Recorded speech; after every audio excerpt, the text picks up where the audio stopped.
তীব্র তাপপ্রবাহের কারণে এবার ধানের ফলন কমার আশঙ্কা করছেন কৃষকরা। কৃষিবিদরা বলছেন আগামী ১০-১২ দিনের মধ্যে তাপমাত্রা সহনীয় না হলে দেরিতে লাগানো ধানের ফলন বিপর্যয় হতে পারে। এ অবস্থায় উত্তরাঞ্চল সহ বিভিন্ন এলাকায় বোরো উৎপাদনের লক্ষ্যমাত্রা পূরণ হওয়া নিয়ে দেখা দিয়েছে সংশয়।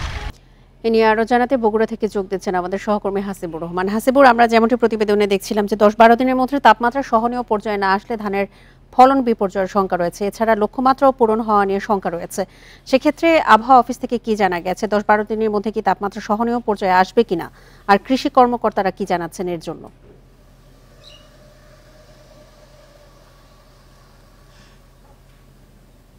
বিকাশে কম খরচে ক্যাশ আউটের লিমিট বেড়ে ৫০,০০০, প্রিয় এজেন্টও ২টা।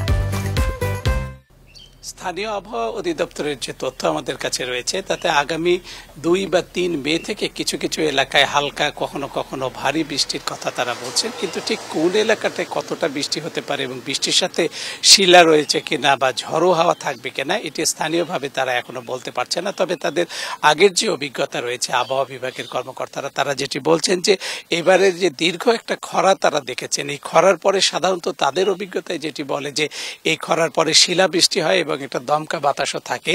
আর এ ধরনের দমকা বাতাস আর শিলাবৃষ্টি যদি হতে থাকে তাহলে এই যে এখন মাঠে যে ফসল আমরা দেখতে পাচ্ছি সেই ফসলের একটা মারাত্মক ক্ষতির আশঙ্কা তারা করছে। আপনি যদি এই মাঠটাকে একটু খেয়াল করে তাহলে দেখবেন ২ থেকে ৩ ধরনের আমরা দেখতে পাচ্ছি ফলনের অবস্থাটা। কোনো কোনো গাছ একেবারেই ফাঁকা রয়েছে, কোনোটাতে শীষ গজিয়েছে, আবার কোনোটাতে ফ্লাওয়ারিং স্টেজ রয়েছে। এই ৩টি স্টেজের মধ্যে ২টি স্টেজ খুবই মারাত্মক রয়েছে বলে কৃষিবিদরা বলছেন। তারা যেটি বলছেন যে যদি তাপমাত্রা সকাল ৯টা থেকে ১১টা পর্যন্ত ৩৫ ডিগ্রি বা তার নিচে না থাকে তাহলে ফলনের ক্ষেত্রে একটা বিপর্যয় হবে। কারণ যেটি একটু আগে বলছিলেন যে একজন গবেষক বলেছে যে গর্ভাশয়ের উপরে যে আঠালো জায়গাটা থাকে সেইখানে মূলত আর পরাগায়ন সম্ভব হবে না, কারণ সেটি শুকিয়ে যাবে। আবার এই অবস্থায় যদি বৃষ্টিও প্রচুর হয় তাহলে সেটিও আবার আর একটা সমস্যার সৃষ্টি করবে।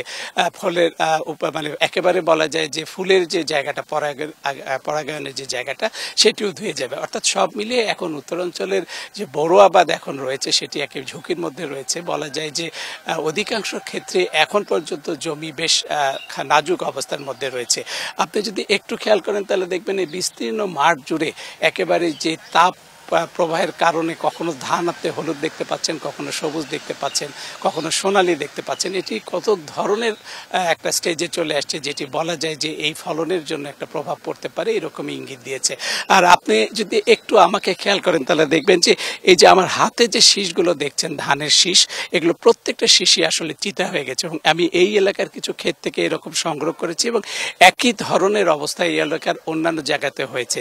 তবে এখন পর্যন্ত এটি খুব ভয়াবহ পর্যায়ে পৌঁছায়নি, কারণ কেবল শুরু হয়েছে শীষ চিটা হয়ে যাবার বিষয়টা। আর এটি দুটি কারণেই চিটা হচ্ছে। একটা হলো উচ্চ তাপমাত্রার কারণে ফলনের ভিতরে অর্থাৎ ফলের ভিতরে যে দুধের মতো থাকে ধানের সেটি নষ্ট হয়ে যাচ্ছে যার ফলে চিটা হচ্ছে। আর একটা হলো ফাঙ্গাস জাতীয় অর্থাৎ ছত্রাকের আক্রমণের কারণে হচ্ছে। আমার হাতে যে ধরনের শীষ আমি দেখাইছি তাতে আপনাকে দু ধরনেরই আমরা দেখতে পেয়েছি প্রভাব রয়েছে। এর ফলে 40% জমি, যা এখনো বলা যায় যে একেবারে প্রাথমিক পর্যায়ে রয়েছে, তার 40% জমির অন্তত 40 ভাগ ধানের ফলনে ব্যাহত হতে পারে, এমনই আশঙ্কার কথা গবেষকরা বলছে।